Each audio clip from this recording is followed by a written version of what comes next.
नहमदुहु व नसल्ली अला रसूलिहिल करीम। कभी सोचा है कि एक गाय की कीमत इतनी ज्यादा हो जाए कि उसके वजन के बराबर सोना मिले? बनी इसराइल में एक मालदार शख्स रहता था जो बुढ़ापे को पहुंच चुका था। इसके चचाजाद भाई इसकी दौलत के लालची थे। इसको कत्ल करके उल्टे फरियादी बनकर हजरत मूसा अलैहिस्सलाम के पास पहुंचे। हजरत मूसा अलैहिस्सलाम ने अल्लाह से दुआ की। अल्लाह ने हुक्म फरमाया इनसे कहो एक गाय ज़िबा करें। उन्होंने सिफात के बारे में पूछा, किस तरह की हो?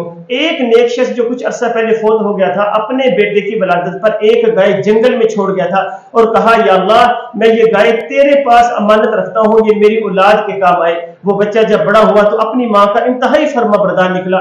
एक दिन माँ ने कहा, बेटा तुम्हारे वालिद ने एक गाय जंगल में अल्लाह के सुपुर्द बतौर अमानत छोड़ी थी।